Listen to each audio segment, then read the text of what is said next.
dear student, this is Sajjad Ahmed Khan, your online English teacher and the founder of Brilliant English Academy. प्यारे बच्चों, आज हम देखने वाले हैं HSC 12वीं का 12th स्टैंडर्ड का grammar part, the grammar syllabus. Grammar का सिलेबस क्या होता है 12th स्टैंडर्ड में। Let's see, we have seen passage one है, दैट इज सीन पैसेज। एक सीन पैसेज आपको पूछा जा रहा है, तो in that scene passage we have activity number A5. A5 is activity. In that activities the title is language activity.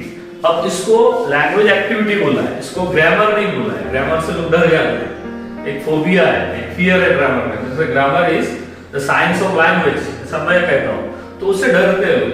तो grammar बोलने से ज्यादा अच्छा है वर्ड लैंग्वेज एक्टिविटी। अब इसमें क्या होगा कि जो पैसेज आपको पूछेंगे, जो सीन पैसेज होगा, उसी पैसेज पर से कुछ एक्टिविटीज आपको ग्रामर आइटम्स के लिए दी जा रहे हैं। तो वो दो एक्टिविटीज हो गए, mean there are two separate activities, either change the voice, make WH type questions, or make complex sentence, make simple sentence, make degree in such a way. Then in that activity we have two different questions, and on that two different activities they give 2 marks, means each activity carried 1 mark.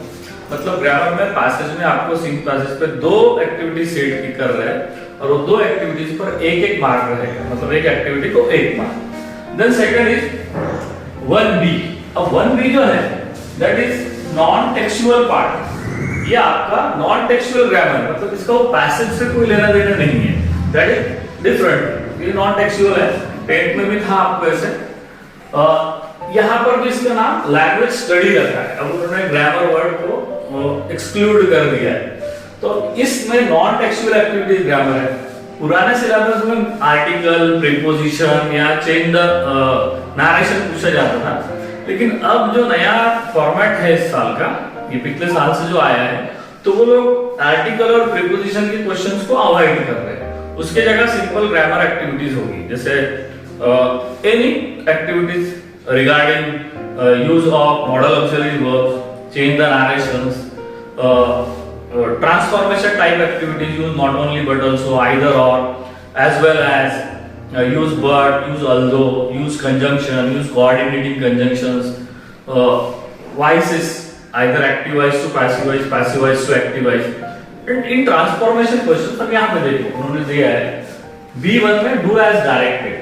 Here they also ask 2 activities. यहाँ भी आपको do as directed में आपको फिर से 2 activities वो पूछ रहे हैं B2 में, मतलब 2 एक्टिविटीज हैं, मतलब उसके 2 मार्क है। Each activity carry 1 mark। और इसमें क्या है, ट्रांसफॉर्मेशन ऑफ अ सेंटेंस, मतलब इसमें आपको बदलाव लाना है, चेंजेस करना है। मेक सिंपल, कॉम्प्लेक्स है सिंपल करो, कॉम्प्लेक्स है कंपाउंड करो, एक्टिवाइज है पैसिवाइज करो, use WH words type question, make WH type question, प्रश्नार्थी वाक्य बनवाओ। तो इस तरह के एक्टिविटीज आपको पूछे जा रहे हैं। चेंज द नरेशन ज्यादा फेवरेट होता है, चेंज द वॉइस फेवरेट होता है, use of model auxiliary verb favourite होता है। इन केस बहुत ही सिंपल इंफिनिटिव और जीरेंड का यूज करने के लिए आपको बोलते हैं। तो ये एक्टिविटीज में ट्रांसफॉर्मेशन में आएगा ज्यादातर। इसमें use as well as, use but, use also, use after, use and, make it complex sentence, make it compound sentence, इस टाइप के एक्टिविटीज आता है। और एक थोड़ा सा नया उन्होंने कुछ डाला है, that is in ask in B2, the B2 activity carry 1 mark, and in that activity we have spot the error. Error यानी मिस्टेक्स या गलती। अब होगा क्या कि यहाँ पे एक सेंटेंस आपको दिया जाएगा, it is ask for 1 mark. अब उसमें क्या होगा, एक सेंटेंस देगा आपको, और वो सेंटेंस में से आपको करेक्शन करना है। अब करेक्शंस क्या होता है इंग्लिश में, सपोज पहले सेंटेंस में पहला लेटर इंग्लिश में कैपिटल होना चाहिए, वो स्मॉल दिया जाएगा। और क्या होता है, जो प्रॉपर नाउन होते हैं हमारे, जैसे सानिया है, अदिति है, और हुसैब है, जो भी है आपके नाम, इंडिया है, तो ये प्रॉपर नाउन का नाम पहला लेटर स्मॉल दिया जाएगा। तो ये एक टाइप का हो सकता है, स्मॉल दिया है तो आपको कैपिटल करना है। देन अगर एक्सक्लेमेटरी सेंटेंस है तो एक्सक्लेमेशन मार्क गया है। अगर क्वेश्चन वाला टाइप का सेंटेंस है, प्रश्नार्थी वाक्य, सवालिया जुमला है, तो क्वेश्चन मार्क गायब है।